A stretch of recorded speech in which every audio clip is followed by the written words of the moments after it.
Again. Yeah.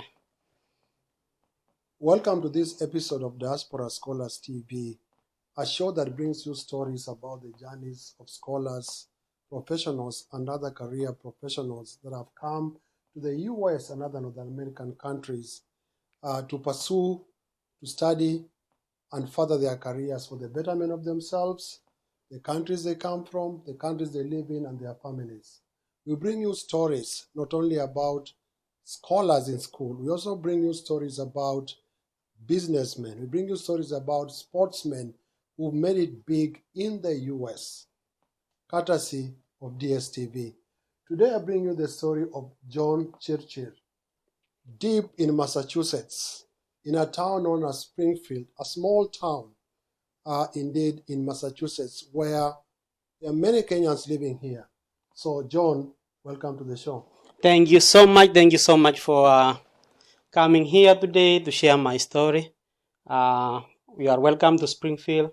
It's one of the cities that I came here and I've never left since. I came here 11 years ago and I've been here since I came here. If you've never left since 11 years ago, it means there's a lot that has, Springfield has to offer you, right? Yes, there is a lot, especially if you're coming in as a newcomer and you're trying to figure out what to do in United States. Usually, it's a very big challenge. And some of us, when we go to a certain place, you tend to stay there because you don't know what other places will offer. So you decide to stay in one place that way, because that's where you know. It's like it's like you are home. It becomes home. Yeah. Talking of home, let's start right there. Where do you come from? I mean, what's your original home? So I come from a small village in Kapsabet town in Nandi County. That village is called Kapsayan. And then the bigger side of the village is Samo. And then sub-location is Baraton and then Nandi County, basically, from Kapsabet. So not too far from Eldoret? Not too far from Baraton University. Oh, Baraton University. Yes. Oh, good. Good to know. And so you say you came 11 years ago. And, when I came to your house today, the first thing I noticed is this picture, of you.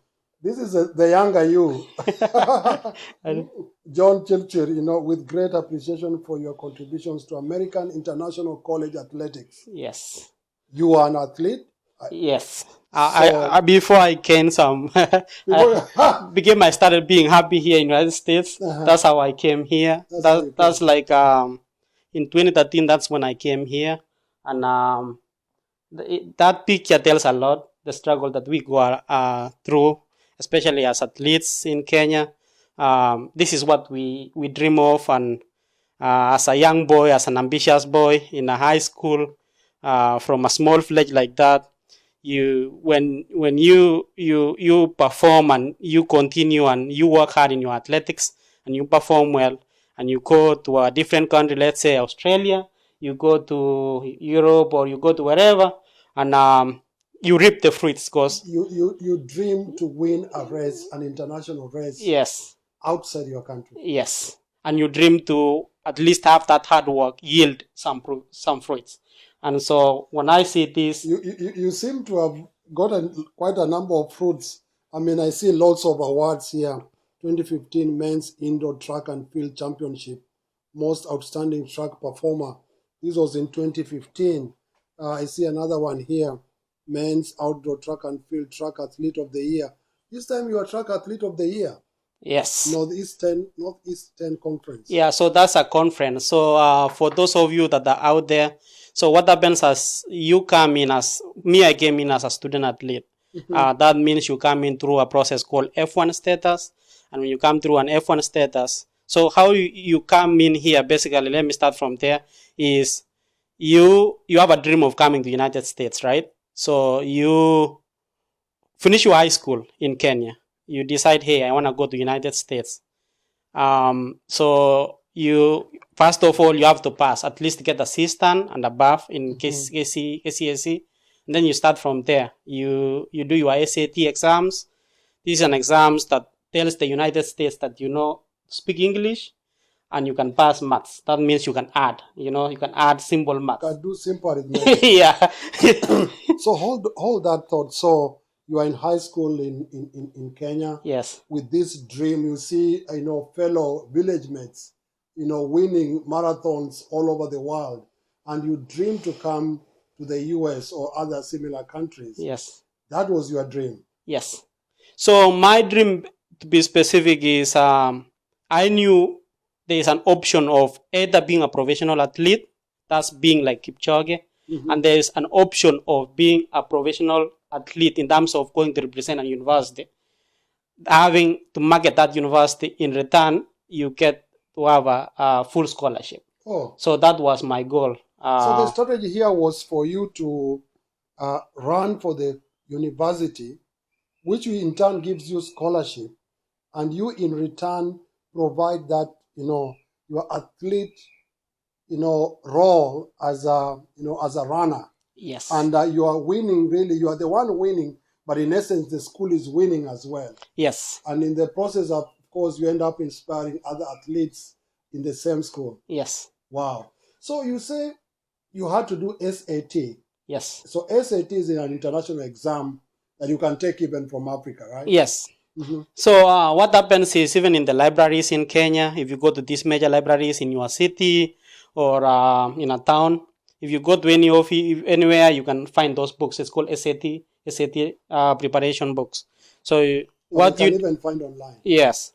So what you do is you study for those SAT exams, and usually there is a test place.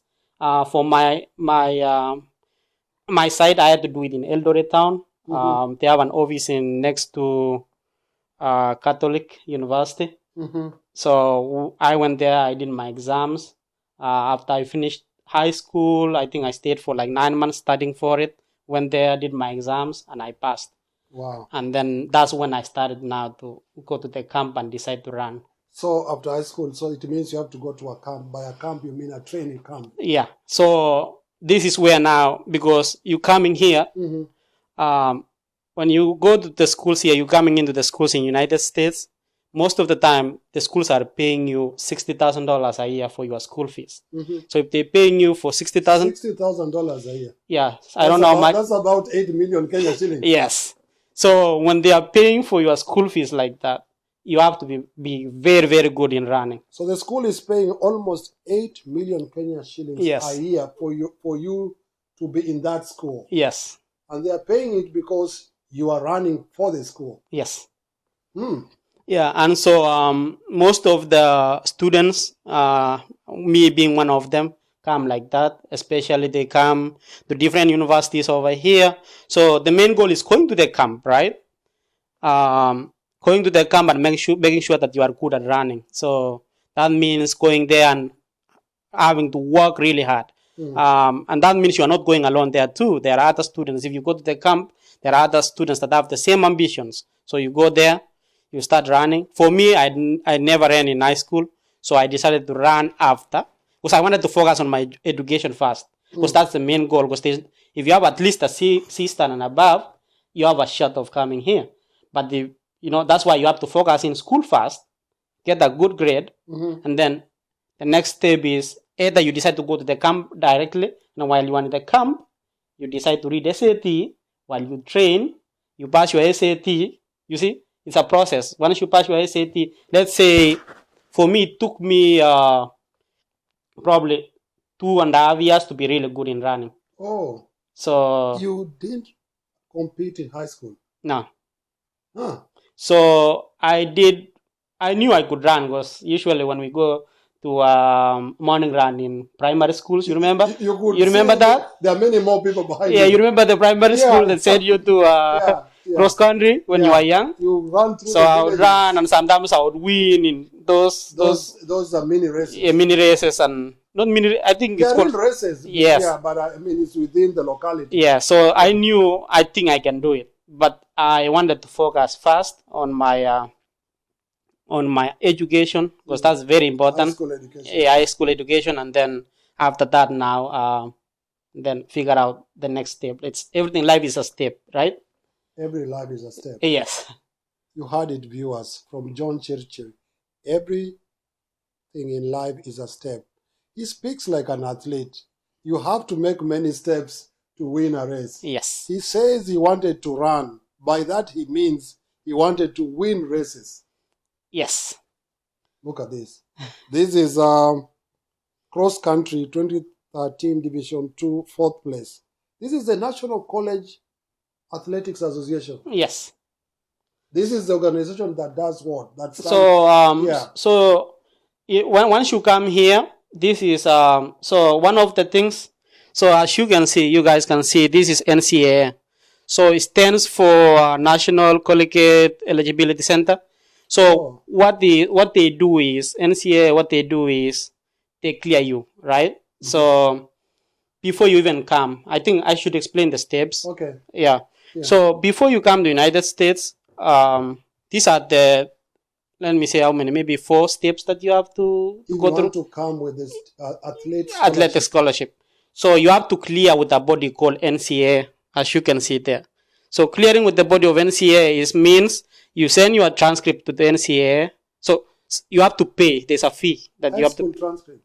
Yes, so you have to pay a fee to register for this NCAA. Once you pay for a fee to register for this NCAA, you send your high school transcripts. You send your KCSE results to here. Mm-hmm. And then there are some questions that they ask you, oh, have you ever competed before? So you want to say, basically you want to say, I have never competed in any professional, because they don't want anybody who has been professional to join in that. So they want amateurs to do because they don't want you to come here. Just win you are a professional, so it's going to be a disadvantage for students. Yeah. So they want you a clean student, right? So they ask you questions like that. Have you used drugs, and so some screening questions. Yeah, screening questions, and then you send your KCSE.